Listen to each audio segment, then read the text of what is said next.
Okay, so by way of introduction, I guess, to the idea of thinking about algebra as a way to kind of express patterns, um, I want to walk through this investigation with you. This is on page 51 of your textbook. Um, and what this investigation is asking us to do, and this is something that we'll spend a couple days kind of thinking about, not this particular investigation, but doing investigations like this. So what this investigation is asking us to do is it says write 3 number sentences to describe how many dots you see in the figures below.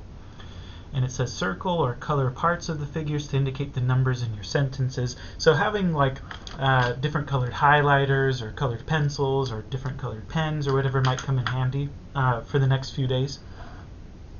But anyway, so what we want to do, so that's what we want to do for example 1. So we want to come up with 3 different number sentences.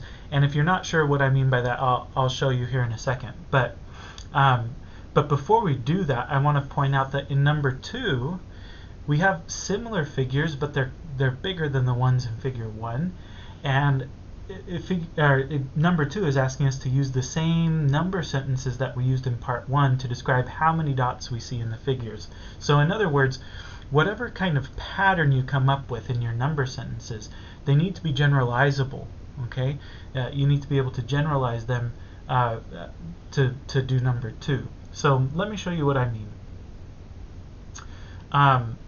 So one way that that I might think about going about finding the number of dots is what I notice is that this is a kind of a diamond shape, but if I tip it on its side like that, then it's more of a square, and I can count up. There are 1, 2, 3, 4, and then 1, 2, 3, 4. So it's a 4 by 4 shape.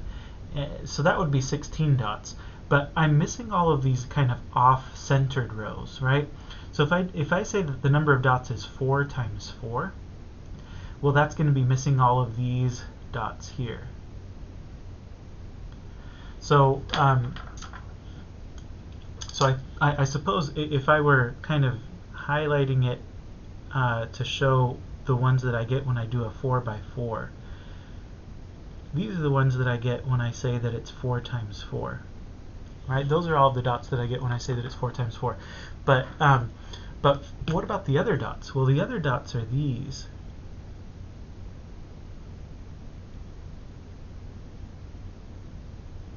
Right? So those are the other dots. And those dots make a 3 by 3 square. So I think the total number of dots would be 4 times 4 plus 3 times 3. Okay? So that would be an example of a number sentence. So what you're not supposed to do is just count up how many dots there are, right? that wouldn't be, that's not what you're being asked for here. And you'll see why that's not very helpful as we progress through today's material, okay? But yeah, we don't want to just count up the dots. We want to be able to come up with a pattern for how many dots there are. So I think 4 times 4 plus 3 times 3 kind of does the trick there. Now to see if that pattern works with the next exercise, let's see if we can do the same thing. So for the next exercise, it looks like it would be a 1, 2, 3, 4, 5, 1, 2, 3, 4, 5. So it looks like I've got this 5 by 5 sort of outer shell. And if I say, 5 by 5, that's going to get all of those dots, those ones, and those ones. Okay? So that would be 5 times 5. But then I have all of these other dots kind of left over. The off-centered ones, right? And that looks like it's going to be a 4 by 4. Right? Because that'll get me all of these dots now. So I think that would take care of all of the dots, right? So it's a 5 by 5 times a 4 by 4.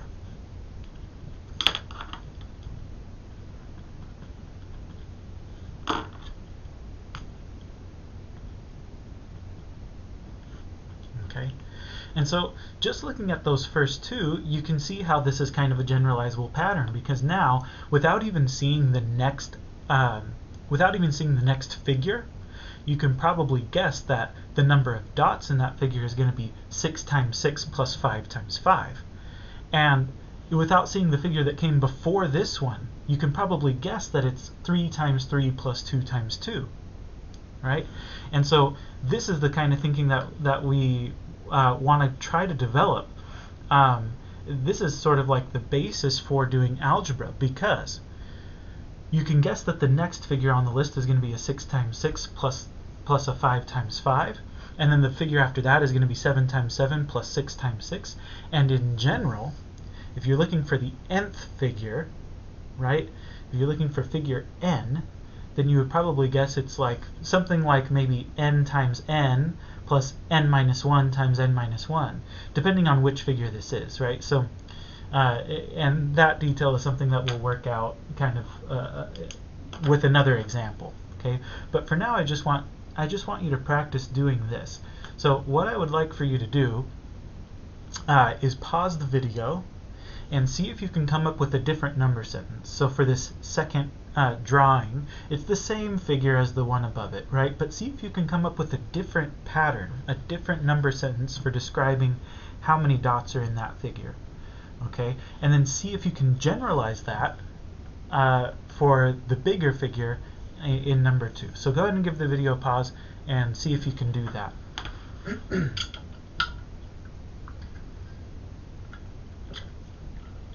Okay. So at this point, if we were meeting face to face, then I would get a bunch of volunteers to see what you did, and we could talk about it as a class and kind of discuss whether it was a good idea or a bad idea or whatever. But we don't have the luxury to do that. So I'm going to give you a couple options of things that maybe you could have sort of thought of doing. So one thing that you could do is you can notice that there's sort of like a cross here in the center, right? And then what you're left with is sort of these little triangles on the edges. And each of those triangles has 3 dots in it. There are 4 of them. So so as far as the dots are concerned, I think we would say that there are 4 times 3. As far as the little triangles are concerned, I think we would say there's 4 times 3, because 4 triangles, 3 dots per triangle, right? So that's that.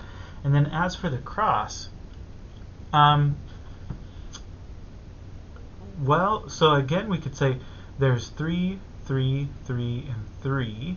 So we could say 4 times 3, and then there's 1 in the center. So I'm going to say it's 4 times 3 plus 1. Right? So that's the sort of cross in the middle. Now, I'm doing this live. I haven't tested this, so I don't know if this works out very well for the next one, but let's see. So if I try the same thing, and I sort of take out the cross in the center. Now, how many dots is that? It's 4 dots times 4 plus 1 in the middle. So it's 4 times 4 plus 1 in the middle. Okay? And then we have the triangles, right? The triangles.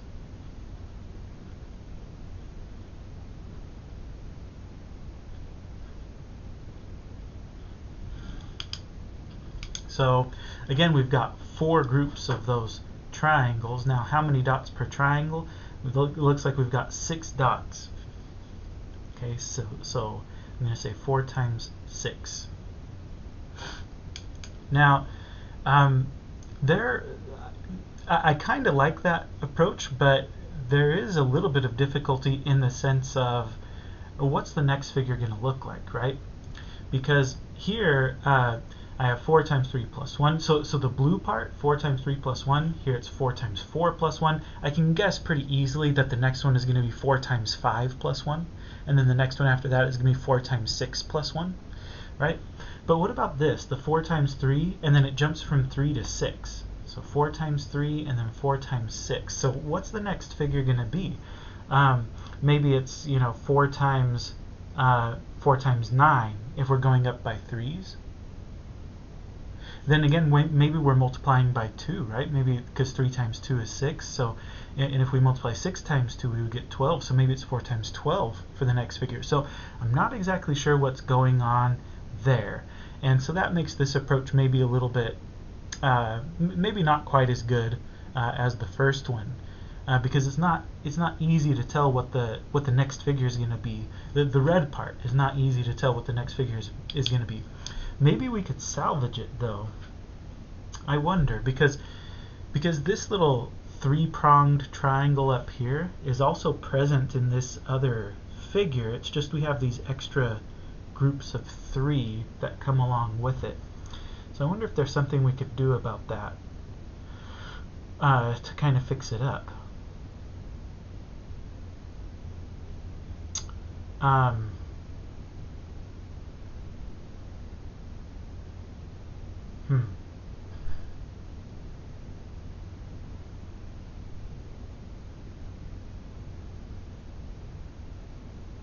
Yeah, I'm not sure. I'd have to give that some thought. So this approach, it's okay, but I think we'd have to see at least one more figure to kind of figure out what the pattern here is. So I don't know if that was maybe the best number sentence. Maybe it wasn't. But let's think of another way. So what's another way that we could split this thing up?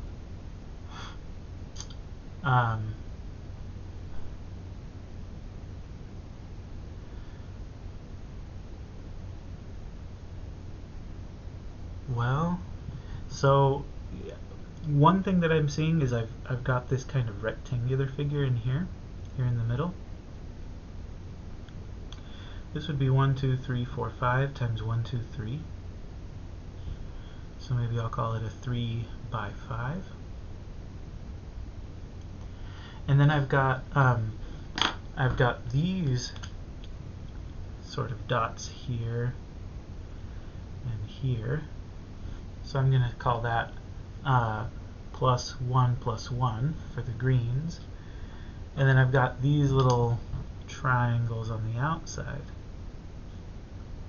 which I'm going to call 2 times 4. Let's see if that works out nicely if we try to apply the same strategy here. So,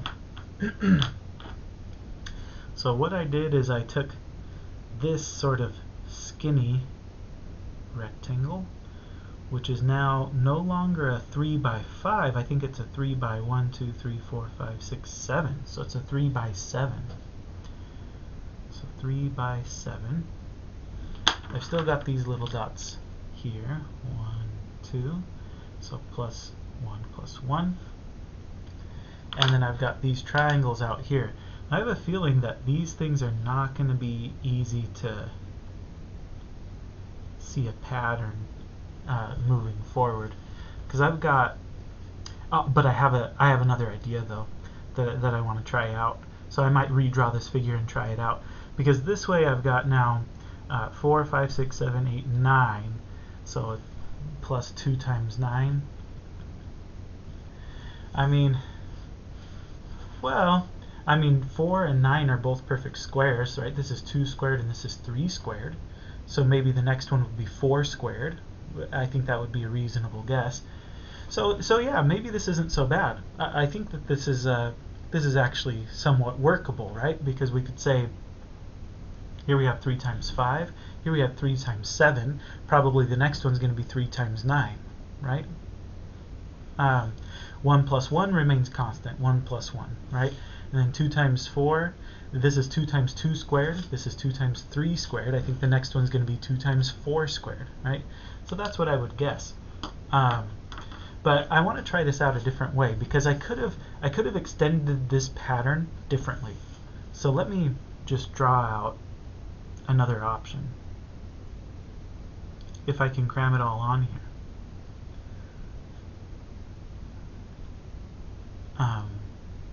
2, 3, 4, 5, 6, 7, and then 1, 2, 2, 3, 4, 5, and then 1, 2, 3, and then 1. Okay, so another option that I kind of thought of was, instead of doing this 3 by 3, what if I go with the, oh,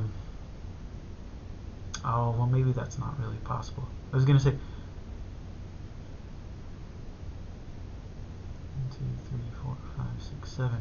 Oh, I missed a row, didn't I? 1, 2, 3, 4, 5, 6, 7, 8, 9. I missed the row of 9. Shoot. Okay. Well, it's hardly gonna fit on here then. So let me try this.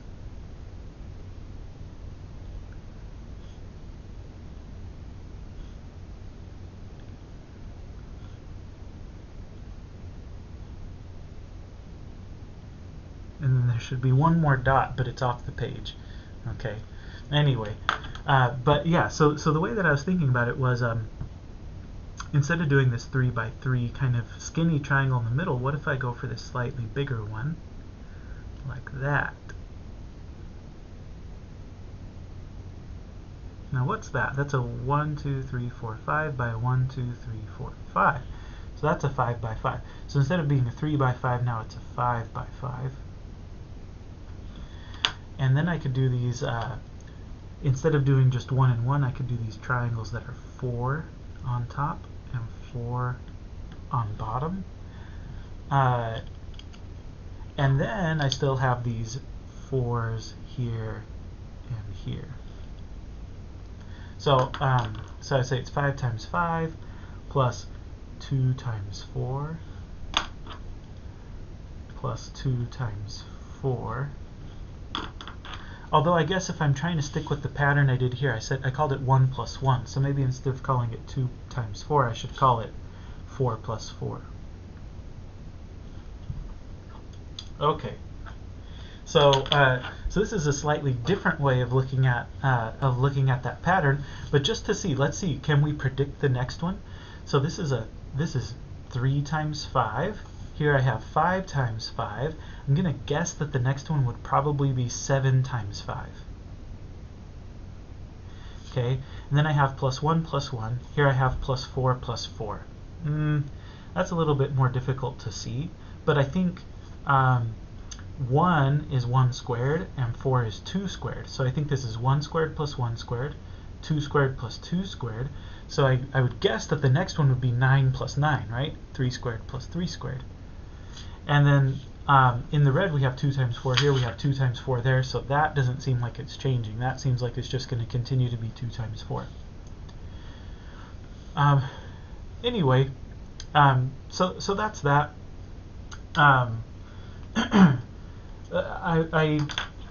Let me give you one last way, one last number sentence that you could use. Just because it's one that I see students do often, and I don't want you to get the impression that like what you're doing is wrong. 1, 2, 3, 4, 5, 7, 2, 3, 4, 5, 6, 7, and then 5, 2, 3, 4, 5, and then 3, and then 1. Okay, so so I think kind of a common thing for students to do is to just go by either columns or rows, right? Because they see, right, when you draw it out, it actually becomes really clear. It's like, oh, so this is 1 plus 2 plus 3 plus 5 plus 7 plus 5 plus 3 plus 1. So it's 1 plus 3 plus 5 plus 7 plus 5 plus 3 plus 1, right? That's a really common thing that students will do. It's not very imaginative, but it works. The next figure then would be, so the next figure, without drawing it out, it's like the next figure would be 1 plus 3 plus 5 plus 7 plus 9 plus 7 plus 5 plus 3 plus 1, right? That would be the next figure. And then the figure after that we can guess really easily is going to be 1 plus 3 plus 5 plus 7 plus 9 plus 11 plus 9 plus 7 plus 5 plus 3 plus 1. So that's another kind of option for doing it. The trouble with this particular approach is something that we'll talk about in maybe on Tuesday or possibly on next Thursday. It's not that it's wrong, it's just that it causes some difficulties, like if you're trying to figure out the total number of dots in the figure. For example, so with this first way, I can tell exactly what figure n just generally is going to be, right? Like if we call this one figure 3 and we call this one figure 4, so I'm assuming there are like two figures that come before it, right? Then if this is figure 3, then this is 3 plus 1 times 3 plus 1 plus 3 times 3. And this is figure 4. It would be 4 plus 1 times 4 plus 1 plus 4 times 4. So figure n is going to be n plus 1 times n plus 1 plus n times n. And then we can come up with a really nice closed formula for that, right? Whereas with this, it's like, what would the nth figure be? Well, it would be 1 plus 3 plus 5 plus 7 plus 9 plus 11 plus 13 plus 15 plus ... right? Plus n, I guess. And then plus, plus 9 plus 7 plus 5 plus 2. But if you're trying to figure out, if you're trying to come up with a closed formula for, how many dots are there? There's n squared plus 2n plus 5 dots. It's like you can't really do it very easily when you're dealing with this kind of situation. So anyway, that's something that we'll talk about a little bit more in a second. But this is just kind of to introduce you to the concept of number sentences. This is what we're calling number sentences. And let me just say this in closing, that I don't really like that phrase that the book uses, because these aren't sentences, right? This isn't a sentence. It says 4 times 4 plus 3 times 3. That's not a complete thought. If you said 4 times 4 plus 3 times 3 equals 16 plus 9, then that would be a sentence, right? That would be a sentence. But that's not what we have. We just have this kind of number pattern. I would really prefer if they had used a different word and call it a number pattern. And I may refer to them as number patterns, but I'll use those phrases interchangeably, probably number pattern or number sentence. Technically they're not sentences, but anyway, that's kind of a minor detail. This is what we mean when we say number sentence or number pattern. So if I give you a figure and I'm like, write a number sentence for this, or write a number pattern for this, this is what I'm talking about. This is what I'd like you to do. So that's all I have to say about that. We'll do another exercise in another video.